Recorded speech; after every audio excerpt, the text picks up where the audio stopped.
Akhir-akhir ini semakin banyak pasien datang dengan kecemasan dan merasa bingung kenapa cemasnya tidak hilang-hilang, padahal sudah melakukan banyak hal seperti yang diajarkan di media sosial.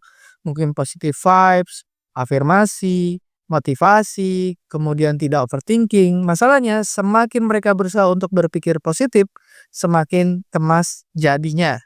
Assalamualaikum warahmatullahi wabarakatuh. Saya Dr. Ruli. Di video ini kita akan membahas sisi gelap berpikir positif.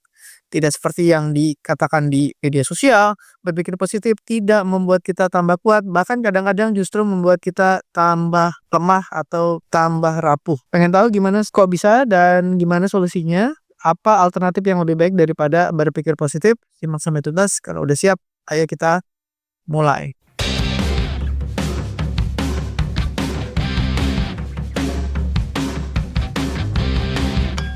Kenapa tidak bisa nih dipaksa untuk berpikir positif? Karena memang otak kita tidak dirancang untuk bahagia.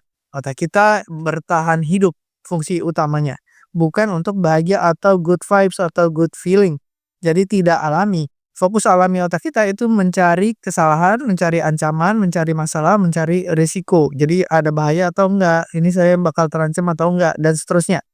Makanya ketika kita paksakan untuk berpikir positif, dipaksa untuk bersyukur, itu melawan desain biologis otak kita sendiri. Nah, ini namanya negativity bias gitu. Masalah utamanya di positive thinking, kita tuh kadang memaksa, tidak menerima emosi, tidak menerima pikiran. Akhirnya kita menyangkal, menekan perasaan yang sebenarnya harusnya diakui dan diproses dulu sebelum diubah menjadi perasaan yang lebih baik.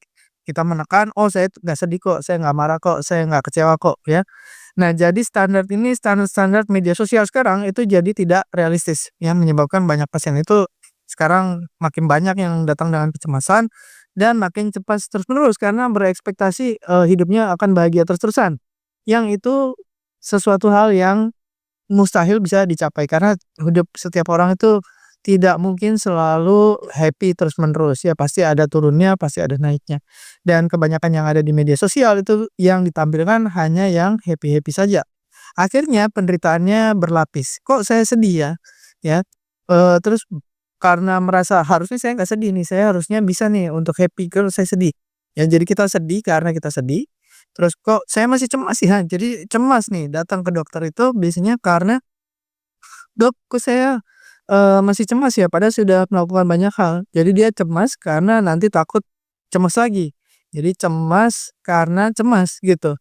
Dan merasa malu karena berpikir tidak positif atau merasa pikirannya lemah gitu, atau sikapnya atau pilihan-pilihannya itu salah gitu. Jadi merasa takut untuk konsultasi karena apa? Karena takut dihakimi, takut dianggap lemah gitu oleh dokter atau oleh terapis gitu. Nah, saat kita memaksa positif sebenarnya otak kita tuh melawan. Jadi ada inkonsistensi. Sistem limbik kita atau pusat emosi kita itu merasa ada ketidaksesuaian antara pikiran dengan perasaan. Dan biasanya yang menang itu perasaan. Jadi pikiran kita positif positif positif tapi perasaannya bilang enggak, biasanya yang menang tetap perasaan. Jadi tubuh menganggap ada ancaman tersembunyi yang perlu diwaspadai. Akhirnya tubuh waspada terus-menerus gitu. Jadi mode tubuh kita, pikiran kita selalu dalam keadaan stres. Ya kortisolnya naik, ototnya tegang, denyut jantungnya naik, ya gula darah naik dan seterusnya. Akhirnya mungkin ya tidurnya terganggu, konsentrasi kerjanya kurang bagus, gak produktif, menunda-nunda, takut salah dan seterusnya. Jadi kita tuh tidak cemas karena berpikir negatif, tapi cemas karena menghindari kenyataan. Jadi kalau ada kenyataan, misalkan mau ada evaluasi di kantor atau di sekolah, ya cenderung kita menghindari evaluasi atau ada penilaian atau medical check up deh, kita melihat hasil labnya.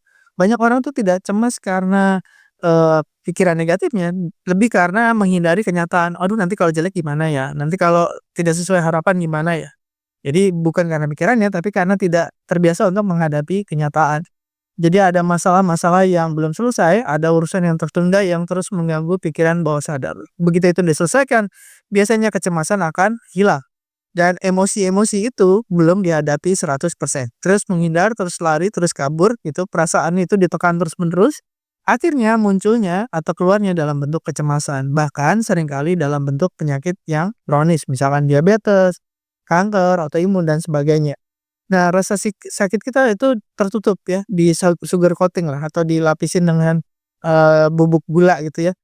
Jadi positive vibes itu hanya menutupi luka, ya ditutup supaya nggak kelihatan, tapi tidak berusaha untuk diobati atau disembuhkan. Akhirnya, otak kita tidak ingin kita untuk berhenti mencari atau menghadapi yang harusnya dihadapi. Akhirnya mencari-cari tuh, ya cemas, dikit-dikit cemas. Kenapa? Karena kita nggak pernah mengakui, tidak pernah menerima perasaan atau pikiran yang kita anggap negatif. Misalkan banyak sekali misalkan ada pasien yang kehilangan anak, ya anaknya meninggal duluan, ya masih kecil mungkin ya, terus merasa bersalah. Ya karena merasa bersalah, terus pengen sedih, tapi dia merasa tidak berhak untuk sedih. Misalkan karena ya dengan keyakinannya dia, misalkan dari agamanya atau dari lingkungannya, ya nggak boleh sedih, harus kuat ya, harus bahagia, harus bersyukur gitu. Nah akhirnya dia setelah berapa tahun anaknya meninggal, belum pernah merasakan kesedihan atau belum mengizinkan dirinya untuk merasa sedih. Akhirnya pikirannya selalu mencari-cari alasan supaya dia tidak bahagia. Ya selalu cemas, apapun pikirannya nggak pernah bisa fokus, kerjaannya ngawur, asam lambungnya naik, dan seterusnya.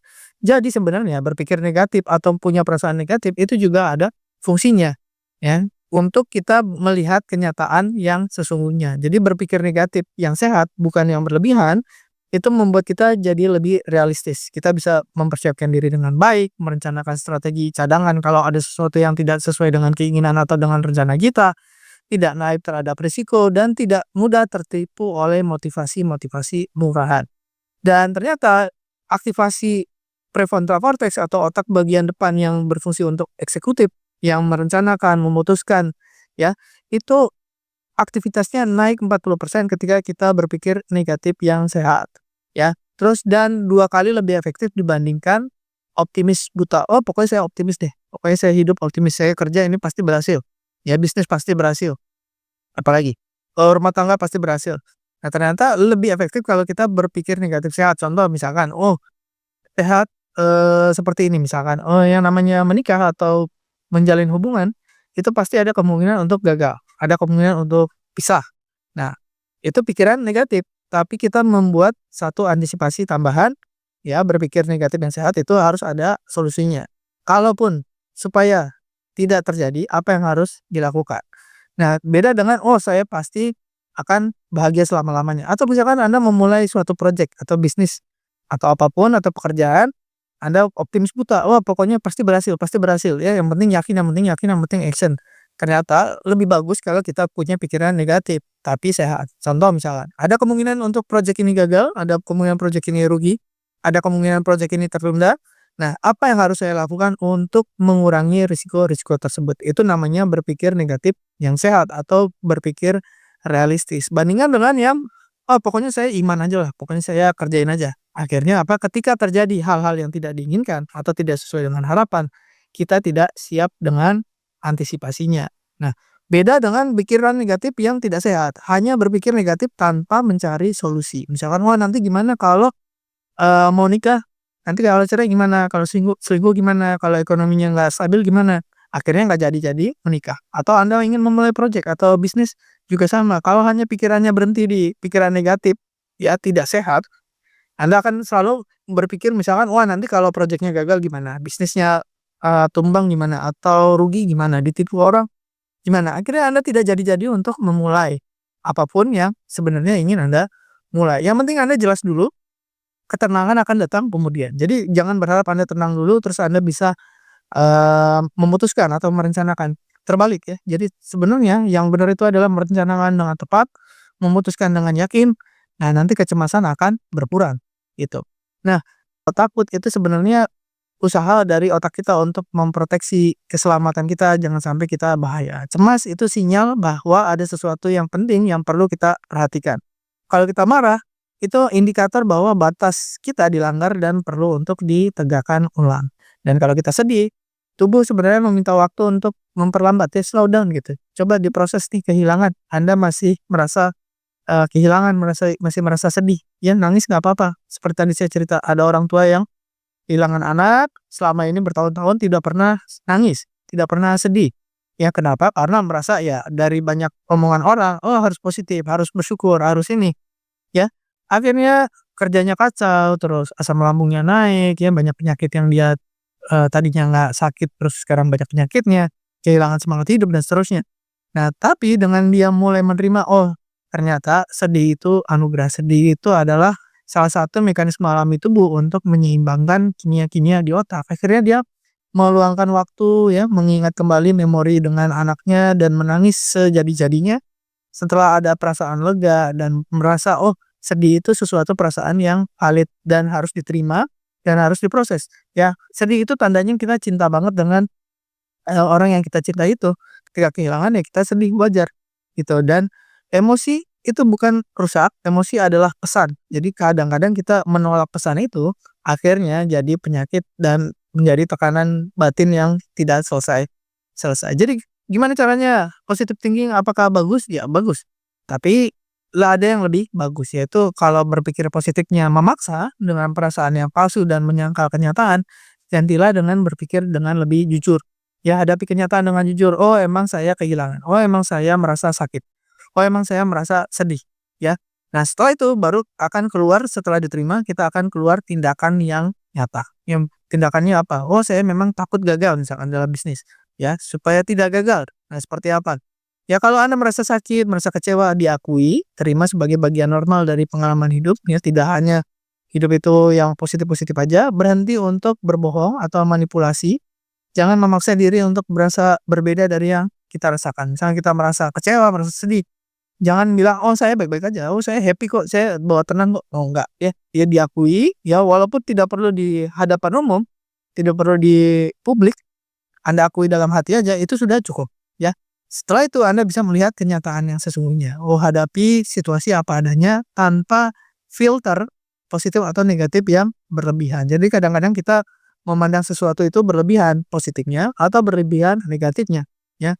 Yang susah itu melihat dengan apa adanya. Nah, setelah bisa melihat apa adanya, kita bisa menyusun rencana apa yang akan kita lakukan dengan keadaan yang sekarang. Misalkan Anda didiagnosis suatu penyakit yang berat, Anda melebih-lebihkan, "Wah, nanti mati gimana? Wah, nanti ini gimana? Nanti kalau saya nggak siap gimana? Nanti kalau saya masuk neraka gimana?"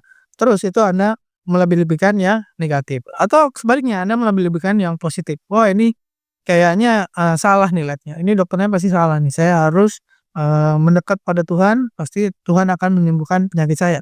Ya ini, semua penyakit bisa disembuhkan oleh Tuhan." Apakah boleh seperti itu? Boleh saja. Tapi tetap berpikir realistis. Ya realistis artinya tidak menyembunyikan kenyataan yang ada. Kenyataan yang ada sekarang diagnosisnya seperti ini. Mungkinkah dokternya salah? Mungkin saja. Kita lakukan apa yang harus dilakukan, yaitu mencari, second opinion atau pendapat dari dokter yang lain, ya. Dan ketika ternyata memang semua dokter pendapatnya sama dan kita harus terima apa adanya, kita bisa menyusun tindakan yang realistis. Apakah kita akan menjalani pengobatan, apakah kita akan, fokus pada kualitas hidup, dan seterusnya. Jadi yang langkah yang paling mudah itu adalah mempercepat kita untuk menerima kenyataan, itu akan mempercepat kondisi mental kita kembali ke titik yang seharusnya, yang seimbang. Jadi kita buang formula, "Aku harus bahagia." Ya ganti dengan, ya apa adanya, "Sekarang saya lagi cemas, lagi kecewa, lagi takut." Itu sesuatu yang wajar, atau semua akan baik-baik aja lah, pokoknya aman lah, ya. Tapi akui misalkan, "Aduh saya nggak tahu nih jalan keluarnya, saya buntu." Tapi saya tetap akan mencari. Misal, "Aku harus positif terus." Nah ini banyak sekali pasien seperti gini. Ya, makanya tadi ada kesedihan, ada apa, "Oh, enggak lah, saya nggak sedih lah, saya apa, saya happy-happy aja, Dok." Nah, ini terjadi ya. Tapi gini, diakui misalkan, saya nggak mau mengakui sedih, oke, tapi misalkan mengakui, saya tidak nyaman atau tidak mau mengakui saya marah atau kecewa, ganti misalkan kata-katanya, "Iya, saya merasa tidak nyaman, tidak suka dengan perasaan ini, tidak suka dengan kondisi yang sekarang, tapi saya akan tetap bergerak." Nah, itu perbedaannya signifikan, ya. Namanya disiplin emosi. Jadi kita, lebih kuat daripada berpikir positif. Ya misalkan Anda kecewa atau marah, "Enggak kok, saya nggak marah." Tapi tadi ada, inkonsistensi antara pikiran dengan perasaan dan akhirnya akan menjadi banyak kerusakan di tubuh atau kerusakan di otak yang akibatnya akan kita dapatkan setelah bertahun-tahun kemudian gitu. Jadi berhentilah mengejar bahagia, rasakan apa adanya, hadapi kenyataan, tetap bergerak walau rasanya tidak nyaman, ya pasti nggak enak gitu ya. Tujuan hidup kan bukan untuk merasa positif terus-menerus. Jadi tujuan hidup sebenarnya adalah untuk menghadapi kenyataan dan memodifikasi kenyataan andaikan itu tidak sesuai dengan apa yang kita mau, atau kita memodifikasi diri sendiri agar kita bisa adaptasi dengan kenyataan atau realitas. Kekuatan sejati datang dari kejujuran kita atas perasaan dan pikiran kita, bukan dari denial atau penyangkalan yang dipupus dengan kata-kata yang indah. Terima kasih sudah menyimak, semoga bermanfaat bagikan kepada teman-teman yang membutuhkan. Saya Dr. Ruli, wassalamualaikum warahmatullahi wabarakatuh.